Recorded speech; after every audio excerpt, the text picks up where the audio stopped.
And so this is fascinating. It's the first time in medical history that we have understood that actually there's a part of the brain that stores immune signatures and has them dormant, ready for when that next trigger may be received. Wow. And it may well be in the insula.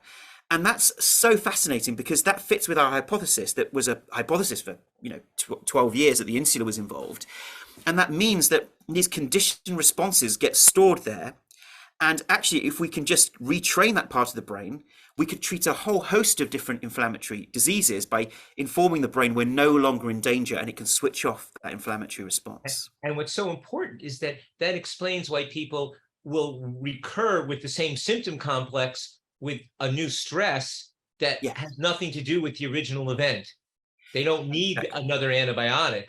They need to retrain their immune response. That is exactly. And this is the frustrating thing for so many practitioners is they will see somebody, they'll make adjustments in diet, supplements, medication. Someone will get a certain way better.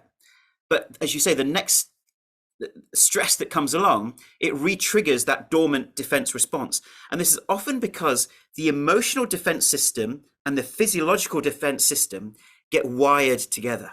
And that's really fascinating. That, we know that neurons that fire together wire together. So the brain takes that external stress as potential evidence that immunity will be compromised, or this trigger will be back here again, and we won't be able to handle it because of all that stress. Therefore, let's err on the side of caution and trigger those excessive defense responses to ensure survival, because survival is more important than well-being.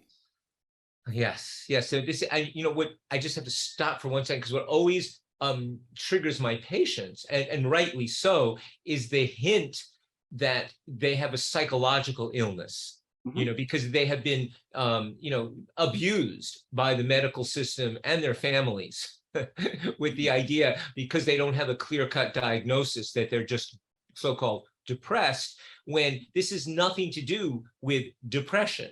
No. I always tell people, you can be anxious and you can be depressed, but that does not cause the illness. Something physical triggered you off, but your predisposing conditions kept you there.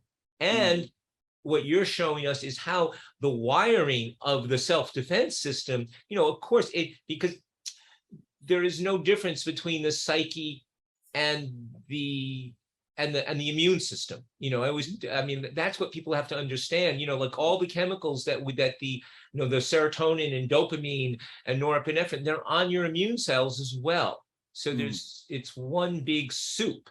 And so just understand that we're not saying that this is a psychological illness. This is the physical response to how to protect yourself.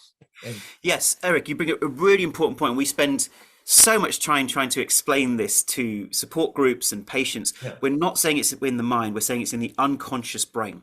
So a patient is not responsible for it. It's all the conditioning effects have happened completely unconsciously, and nobody is to blame for their condition.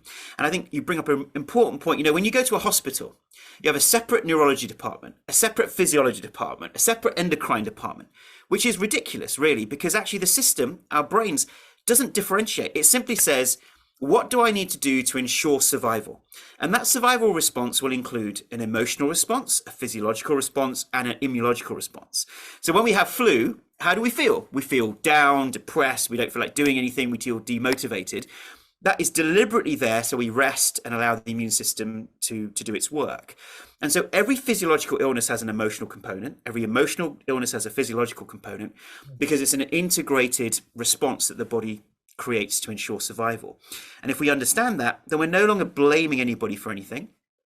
We're simply saying, can we use some of these mechanisms to calm the brain down, to realize that we are safe, and then the system comes back to its homeostasis, and that's what we're doing.